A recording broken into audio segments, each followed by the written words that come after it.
I went outside to hopefully film someone's cat through their window, but all I got was a caterpillar trying to climb over this stick, and then he fell over. It wasn't very fun. All I want is the perfect camera. All I want is the perfect camera. Something's missing from this scene. I can't tell what it is. That side or this side needs something.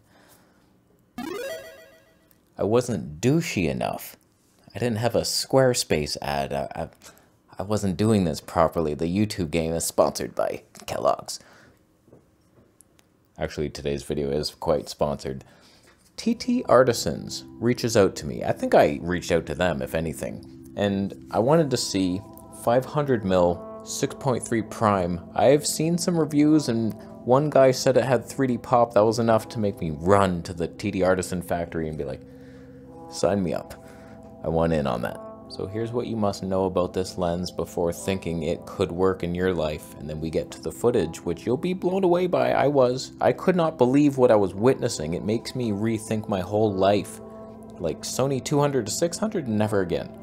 I should be selling that right now. This thing is amazing. Like, I can't believe the quality. It's sharp as hell. The only obvious downside is there's no stabilization in it. It somewhat worked. You could do it handheld. I went out there. But like, if you're on a monopod and you have this, yeah, you're gonna be happy with what's coming back. It's super lightweight. You're not gonna hate that. It's 1679 grams. And this foot feels good. It's nice and it's got lots of space in between here, so you can hold it by this, although there was a warning on it saying never hold it by this. It shouldn't ever fall. I don't know why that warning, that was loose. Uh-oh. Now, yes, there is one deal-breaking flaw that I cannot believe they put this thing out into the world without someone checking first. This manual focus ring is the hardest, stiffest ring I've ever even fathomed to use in my life. It hurts. It's metal. It's so slow. The focus throw is pretty long too. That would have been so much better if it was a little easier to move. Like, it's so... I can't even believe it. What is that? The aperture ring? Wow, look at you. That's pretty stiff too. And you want that to be stiff. So it never changes from 6.3. Why would you ever change it? Stupid. And if you're curious, this poorly lined up shot, Sony 200 to 600, much better. And better image quality. That's the scary thing. Okay, very first shot, I saw a sparrow. I was like trying to get the focus, then I nailed it somewhat. And I was in landscape mode for some reason. It's a picture profile. I didn't realize how over sharpened it was, but I thankfully switched out into log. But like, there that is. Pretty deep. I know it's the worst shot of our time, but we're in HD 120p. And this moment, even though it's over sharpened to all hell, the little fight broke through. A literal Matrix flying fight. That was amazing. But unfortunately, it was only 120 frames per second Nikon. Not even 240p. Give me a break. Oh boy. So it's like, not bad. It looks like hot trash, but once I get into the 4K 60, as you can see, a Robin. 4K 60. Now this is handheld. Is it the best stabe you ever seen in your life? This is just IBIS. If you digital stabe it in DaVinci after, you're gonna get pretty decent results. It's not bad at all. And just the look, like, it's sharp, it's contrasty, there's some pop, there's amazing background blur. It's like, wow. Since Nikon has an APS-C crop in 4K 60, this is like a 750mm lens, Tony 9.4 for frickin' background blur abilities. So it's like you get some reach. I saw a squirrel that waited for, oh no, he didn't wait at all. Now here's the caterpillar. I saw one on the ground, he fell over. Oh, you're silly. Oh, they make mistakes just like we do. So I was kneeling down. Now, what I've noticed is you cannot get very close to anything on this lens. It's like a, I don't know, like 1.7 meters or something. No, it's 3.3 meters, 11 feet. That's the closest you can get. And there was many times where I was in that forest, I saw a bird and I was like, oh, he's too close to me. I can't actually focus on him. but it has some somewhat decent macro capabilities. But when you combine the Nikon colors with the sharpness of a prime, it just completely sold me on I want a prime for wildlife. It's not even a question. I will never get a zoom again. So there's zero chance of a Panasonic with the Leica 100 to 400. No, thank you. I could only see a couple potential future scenarios, and that would be Fuji with the 500mm 25.6 coming someday. Nikon full frame with the 600mm 6.3. Maybe Canon even with the 600 or 800mm Tony 11.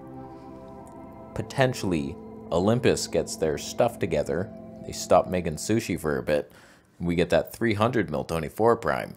So it's like, that's where I'm looking. Or just use this forever. But for what I do, just walking around in forests, looking for birds, I like manually focusing, and it's so much easier without a zoom lens, because you've eliminated 50% of the equation. When I'm on my 200 to 600, I have to think of what focal length do I want. Is it 200, 600? So I'm zooming and then focusing as well. It's so much easier. Once you get used to your focal length, you just point and focus. And it's so simple, and I need that simplicity. This evil squirrel was in the shadows, and then God illuminated his intentions, and he noticed that he wanted the nuts in my backpack. They were almonds, and they were organic, and he knew that, and he wanted them.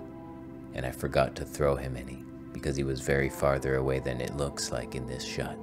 This dragonfly butter bitch, he was shining. I could not believe the magic. This was as close as I could get. So like, it's decent still, even though that's like 11 feet away. When you're in 4K 60, it's like, hot damn, that looks fantastic. Like, nothing could look better than that. For this little TTArtisan lens that's like $300 if it was a foot. He's flying around. He came back. I didn't move. I didn't panic. I knew he would return.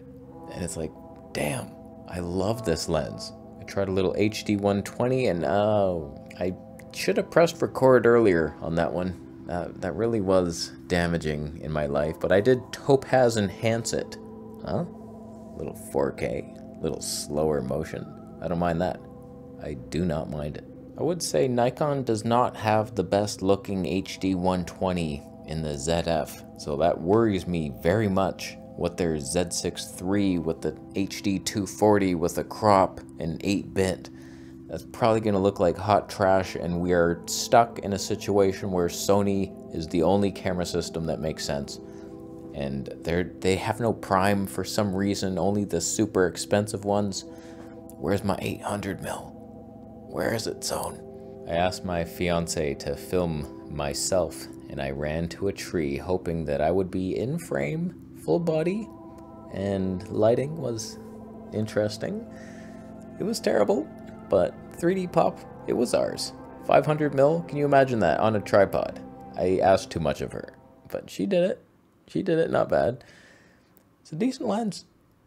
But here's the thing that TTArtisan for some reason understands where Sigma and Tamron do not. Tamron will make a lens like this and they'll put stabilization in it, and it does not sync with the IBIS no matter what, and they still haven't got that memo for some reason. Like, it might work one day. Like, it doesn't work at all. And they keep making these lenses with stab, and then it'll work for photos, but then you go into the video and it's so shaky, it's like, oh, it's fighting with the IBIS. Whereas this, you don't have that worry. It's only IBIS, and no, it's not very good, but it's good enough. And at least it's not fighting and worse than IBIS only. So it's like, it works. Ideally, it would have stab in there, but that would make it heavier and bigger. It's all metal already. So it's like, I don't know. It would be nice to have a more stable image or just better IBIS. You put this on a Panasonic body, you might have something. You might have something hard. The cutest moment of the day, of course, came when sparrows decided to climb stairs like humans. They could have just flown right to the top at any time, but they took it one at a time, and it was cuteness personified. Then he flew into better lighting. Oh, no, he didn't. If he would have just been to the right a little bit, but he did not oblige me. This is HD 120p, and it's a nice look, except I should have got this for my Sony, really, but I had the 200 to 600 already, and I bet you the IBIS would have been even worse, but I could have had HD 240 with a prime, and now I'll never know it. But as far as like budget wildlife setups, you could do much worse than this. It's actually shockingly good for the price and the weight. It's a third party, it's manual focus only, and it really is stiff, that freaking ring. But you get used to it somewhat, and you will come back with decent footage. You might want to use a tripod, but that's for criminals. So not bad, China. You done well. TTArtisans, who would have thunk it? The company is going to send me a monopod, and then I will review that monopod on this and see, can we get some decent stable footage? Is that too annoying to get the focus and line up the shot? Because it's completely different when it's on a pod. And the angles are, it does my brain in. So thank you for sending it. This video was sponsored, technically. They sent it to me, I get to keep it. And that does not persuade my image. I told you all the bad things about it. This weird lens cap, it's not bad. It just slides on there. It's easy. Can take filters on this. 82mm filter. See, like, that's a normal filter. You could put ND right on there. Boom. Perfect shutter speed. The cinema could be yours if you knew what you were doing. A little monopod and a filter. Glimmer glass. What? I'll leave. How you doing? Are you buying this through my affiliate links? Have you donated Bitcoin yet? You haven't? Subscribe for my understanding?